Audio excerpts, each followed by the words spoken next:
सभी को नमस्कार। मैं विमल कुमार यादव, सहायक आचार्य राजनीति विज्ञान, राजकीय स्नातकोत्तर महाविद्यालय बहरोड अलवर के यूट्यूब चैनल में आप सभी का स्वागत करता हूं। आज हमारी जो डिस्कशन का टॉपिक है वो है संसद की स्थायी समितियां। इन समितियों से बहुत सारे क्वेश्चंस एग्ज़ाम में पूछे जाते हैं। ये जो टॉपिक है ये बीए सेकेंड ईयर और एमए फाइनल में जो पुस्तक चलती है भारतीय शासन एवं राजनीति, उसके पाठ्यक्रम का हिस्सा तो है ही। इसके अलावा जो विद्यार्थी विभिन्न प्रतियोगी परीक्षाओं की तैयारी कर रहे हैं, जैसे दिल्ली पुलिस, राजस्थान पुलिस, पटवारी, ग्राम सेवक, एसएससी, आर्मी, एयरफोर्स, नेवी, उन सब के लिए भी ये समान रूप से उपयोगी है। तो आइए चर्चा करते हैं संसद की स्थायी समितियों के बारे में, स्टैंडिंग कमेटीज़ के बारे में। स्थायी समितियां जो है उनमें सबसे महत्वपूर्ण है वित्तीय समितियां। इन वित्तीय समितियों से बहुत सारे सवाल आते हैं। ये वित्तीय समितियां तीन हैं: प्राक्कलन समिति है, लोक लेखा समिति है और सार्वजनिक उपक्रमों से संबंधित समिति है।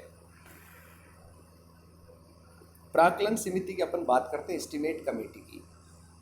क्वेश्चन में कई बार कंपटीशन में आया है ये कि संसद की स्थायी समितियों में सबसे बड़ी समिति है, तो आपको बताना है प्राक्कलन समिति संसद की स्थायी समितियों में सबसे बड़ी समिति है। इसका गठन सिर्फ लोकसभा में किया जाता है, यानी कहने का मतलब इसमें राज्यसभा के सदस्य शामिल नहीं होते हैं। इसमें लोकसभा के कुल 30 सदस्य होते हैं और इन 3 सदस्यों को कैसे चुना जाता है? आनुपातिक प्रतिनिधित्व की एकल संक्रमणीय मत प्रणाली के लिए। प्राक्कलन समिति के सदस्यों का कार्यकाल 1 वर्ष होता है। प्राक्कलन समिति, जिसे अनुमान समिति या मितव्ययता समिति भी कहते हैं, इसका सबसे पहले गठन 1950 में हुआ था। उस समय वित्त मंत्री थे जॉन मथाई, उनकी सिफारिश पर। इसका जो गठन है वो लोकसभा में बजट प्रस्तुत किए जाने के बाद होता है, यानी जब लोकसभा में बजट पेश किए जाते हैं तब इसका गठन किया जाता है। मंत्रिपरिषद का कोई भी सदस्य इसमें शामिल नहीं होता। पहले इसमें कुल 25 सदस्य होते थे जब 1950 में अनुमान समिति बनाई गई थी, लेकिन 1956 में इसकी सदस्य संख्या बढ़ा के 30 कर दी गई। अब इसका जो सबसे प्रमुख कार्य है वो बजट से संबंधित होता है, यानी जब सरकार के द्वारा बजट पेश किया जाता है, संसद के समक्ष खर्चे की मांगें प्रस्तुत की जाती हैं कि हम ये वे होगा, हमारा इस मद में इतना वे होगा, इस मद में इतना खर्चा होगा।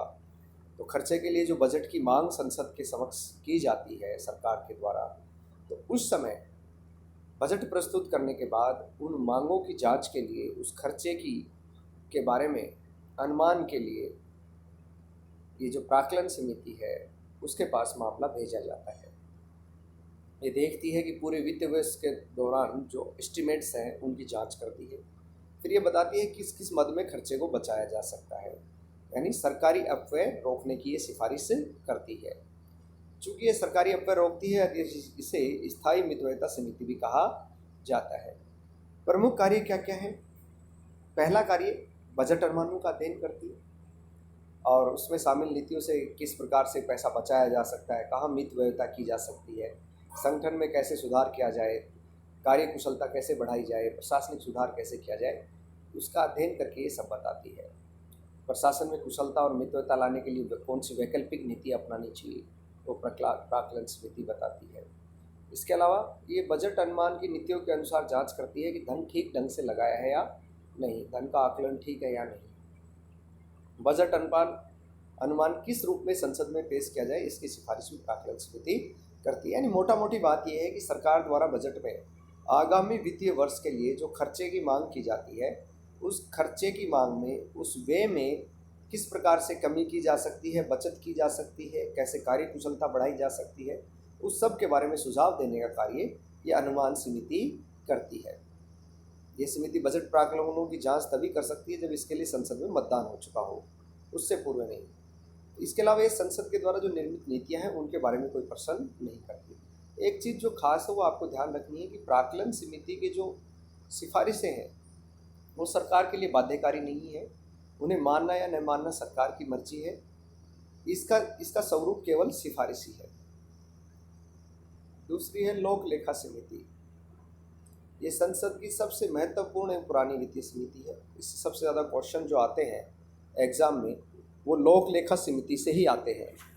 अभी लोक लेखा समिति जो है संसद की सबसे महत्वपूर्ण और सबसे पुरानी है।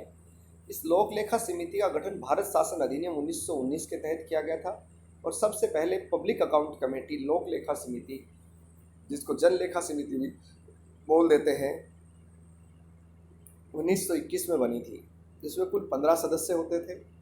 1954-55 में इस समिति की सदस्य संख्या बढ़ा के 22 कर दी गई, जिसमें से 15 सदस्य लोकसभा से और 7 सदस्य राज्यसभा से लिए जाते हैं। इसके जो लोकसभा सदस्य हैं उनका चुनाव आनुपातिक प्रतिनिधित्व की एकल संक्रमणीय मत प्रणाली के द्वारा किया जाता है। राज्यसभा से जो सदस्य हैं वो नाम निर्देशित होते हैं, यानी जो टोटल 22 मेंबर हैं उस 22 में से 15 लोकसभा से और 7 राज्यसभा से। तो 15 लोकसभा वाले तो निर्वाचित होते हैं और राज्यसभा वाले 7 नॉमिनेट होते हैं, यानी नाम निर्देशित होते हैं। कोई भी मंत्री जो होता है उसे इस कमेटी का मेंबर नहीं बनाया जाता। लोकसभा का जो स्पीकर होता है वही लोक लेखा समिति के अध्यक्ष को मनोनीत करता है। 1967 से एक परंपरा है कि लोक लेखा समिति का अध्यक्ष विपक्ष के किसी सदस्य को बनाया जाता है। इसका कार्यकाल 1 वर्ष होता है। यह सरकार के सारे वित्तीय लेन देन की जांच करती है और इसका जो सबसे प्रमुख उद्देश्य है कि धन का दुरुपयोग तो नहीं हुआ है, कहीं अनियमितता तो नहीं हुई है, उसको ये संसद के सामने लाती है। ये नियंत्रक और महालेखा परीक्षक की रिपोर्ट को आधार बना के लोक लेखा परीक्षण करती है। इसीलिए एग्जाम में कई बार पूछा गया है कि नियंत्रक और महालेखा परीक्षक किस कमेटी का मित्र और पथ प्रदर्शक होता है। तो आपको ध्यान रखना है कि जो कंट्रोलर एंड ऑडिटर जनरल होता है, नियंत्रक और महालेखा परीक्षक, वह लोक लेखा समिति का मित्र और पथ प्रदर्शक होता है। अब इस नियंत्रक और महालेखा परीक्षक के द्वारा जो रिपोर्ट पेश की जाती है उसकी जांच ये लोक लेखा समिति करती है, उसके प्रतिवेदन की जांच करती है। ये भारत सरकार की जो विनियोग है और खर्चा जो है और वित्त संबंधी लेखा है उसकी जांच करती है। अगर किसी फाइनेंस ईयर के दौरान मान लीजिए किसी सेवा पे एक्स्ट्रा पैसा खर्च किया गया है तो उसके कारणों की जांच करती है और उसके बारे में उचित सिफारिश करती है कि भाई पैसा जो खर्च किया गया वो सही था या गलत। पैसा खर्च करने में कहीं पर भ्रष्टाचार हुआ हो, अकुशलता हो गई हो या ज़रूरत से ज़्यादा खर्च कर दिया गया हो, तो उन सब मामलों की ये जांच करती है। मान लीजिए कोई सार्वजनिक पदाधिकारी है, कोई मंत्री है, अफसर है, लोक प्राधिकारी है, अगर वह सार्वजनिक व्यय का दुरुपयोग करता है तो लोक लेखा समिति उसके विरुद्ध कार्रवाई की सिफारिश करती है। तो कहने का मतलब ये इस बात की निगरानी करती है कि जो खर्च किया गया वो सही किया गया या नहीं, कहीं ज़रूरत से ज़्यादा तो नहीं कर दिया, कहीं भ्रष्टाचार तो नहीं हुआ है, कहीं अकुशलता तो नहीं हुई। तो जो धन खर्च कर दिया गया उसके ऊपर ये निगरानी रखती है, उसकी ये जांच करती है। तो ये प्राक्कलन समिति के साथ मिलकर सार्वजनिक व्यय पर नियंत्रण स्थापित करती है। इसीलिए इसे अनुमान समिति या प्राक्कलन समिति या मितव्ययता समिति की जुड़वा बहन कहा जाता है। लोक लेखा समिति अपनी रिपोर्ट लोकसभा के स्पीकर को सौंपती है। तीसरी जो कमेटी है वो है सार्वजनिक उपक्रमों से संबंधित कमेटी। इस कमेटी को अस्तित्व में लाने का जो श्रेय है वो सबसे पहले जीवी मावलंकर को दिया जाता है, जिन्होंने 1964 में इस कमेटी का गठन किया। इस कमेटी में टोटल 22 मेंबर होते हैं। इसमें से 15 सदस्य लोकसभा द्वारा वही आनुपातिक प्रतिनिधित्व एकल संक्रमणीय मत प्रणाली द्वारा चुने जाते हैं और राज्यसभा वाले 7 सदस्य नॉमिनेट होते हैं, यानी नाम निर्देशित होते हैं। किसी भी मंत्री को सार्वजनिक उपक्रमों से संबंधित समिति का सदस्य नहीं बनाया जाता। कार्यकाल लोक लेखा समिति के समान 1 वर्ष होता है। लोकसभा का स्पीकर है वह लोकसभा के सदस्यों में से ही किसी एक को समिति का अध्यक्ष नियुक्त करता है। राज्यसभा का कोई भी सदस्य इस समिति का अध्यक्ष नहीं बन सकता। अब ये सार्वजनिक उपक्रमों से संबंधित समिति का काम क्या है? जो गवर्नमेंट के जो उपक्रम हैं, जैसे LIC है, लाइफ इंश्योरेंस कॉरपोरेशन है, ठीक है, भेल है, भारत हैवी इलेक्ट्रॉनिक्स लिमिटेड है, स्टील अथॉरिटी ऑफ इंडिया है, BSNL है। कहने का मतलब जो भी सार्वजनिक उपक्रम है, गवर्नमेंट के उपक्रम हैं, उनके बारे में नियंत्रक महालेखा परीक्षक की जो रिपोर्ट होती है तो उस रिपोर्ट की ये जांच करती है। ये इस बात को भी मालूम करती है कि जो सरकारी उपक्रम संचालित किए जा रहे हैं वो व्यापारिक नियमों और वाणिज्यिक प्रथाओं के अनुसार चलाए जा रहे हैं या नहीं। इसके अलावा ये लोकसभा के नियमों में जितने भी सरकारी उपक्रम हैं उनके प्रतिवेदन और लेखाओं की ऑडिट करती है, जांच करती है, उनकी ऑडिट को देखती है कि कई सरकारी उपक्रमों में कोई भ्रष्टाचार तो नहीं हो रहा। ये समिति सरकारी कंपनी के ऐसे लेखाओं की भी जांच करती है जिसको लेखा कंपनी अधिनियम के तहत सदन के पटल पर रखा जाता है।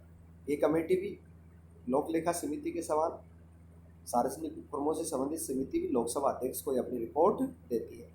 तो ये आपको ध्यान रखना है कि जो तीनों वित्तीय समितियां हैं, प्राक्कलन समिति, लोक लेखा समिति, लोक उपक्रम समिति, ये संयुक्त रूप से सार्वजनिक व्यय पर नियंत्रण का कार्य करती है। अब क्वेश्चन जो आते हैं, किस समिति को स्थायी मितव्ययता समिति कहते हैं? प्राक्कलन समिति को। प्राक्कलन समिति सबसे पहले कब गठित की गई थी? 1950 में। बजट प्रस्तुत करने के बाद सरकार द्वारा जो व्यय होता है उस व्यय की समीक्षा किस कमेटी द्वारा की जाती है? प्राक्कलन समिति द्वारा। प्राक्कलन समिति में कुल कितने मेंबर होते हैं? 30 सदस्य होते हैं। किस समिति को अनुमान करने वाली वित्तीय समिति कहा जाता है? प्राक्कलन समिति को। किस वित्तीय समिति में राज्यसभा के सदस्य शामिल नहीं किए जाते? प्राक्कलन समिति में। किस समिति को प्राक्कलन समिति की जुड़वा बहन कहते हैं? लोक लेखा समिति को। लोक लेखा समिति में कुल कितने सदस्य होते हैं? 22 होते हैं, 15 लोकसभा से और 7 राज्यसभा से। संसद में किस समिति का अध्यक्ष विपक्ष के सदस्यों को बनाया जाता है? ये क्वेश्चन कई बार कंपटीशन में आ चुका है बच्चों, कि कौन सी ऐसी स्थायी समिति होती है जिसका अध्यक्ष विपक्ष का सदस्य होता है? तो ये लोक लेखा समिति का जो अध्यक्ष है वो विपक्ष का सदस्य होता है। सबसे पुरानी वित्तीय समिति कौन सी है? लोक लेखा समिति। कब गठित हुई थी? 1921 में। लोक लेखा समिति का अध्यक्ष कौन नियुक्त करता है? लोकसभा का स्पीकर नियुक्त करता है। सरकारी व्यय से संबंधित नियंत्रक महालेखा परीक्षक की रिपोर्ट की जांच कौन सी कमेटी द्वारा की जाती है? लोक लेखा समिति द्वारा।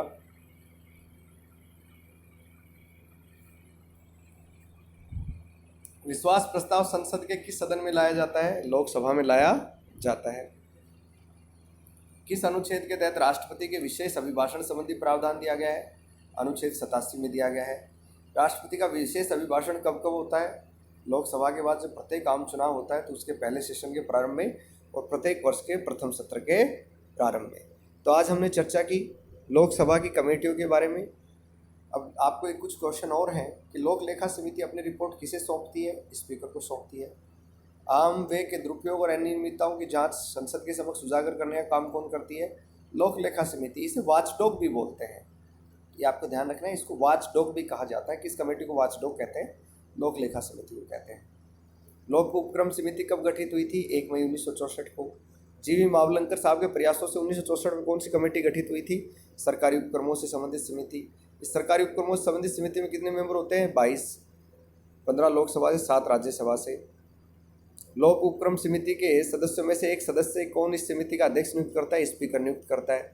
जितने भी सरकारी उपक्रम हैं उनमें मितव्ययता लाने के बारे में, उनमें सुधार करने के लिए लोक उपक्रम समिति सिफारिश करती है।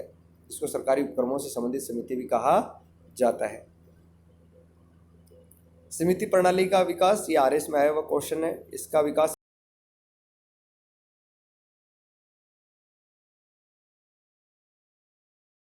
मांटेस लेखा समिति, सरकारी उपक्रमों से संबंधित समिति सबसे बड़ी होती है। इनमें प्राक्कलन समिति।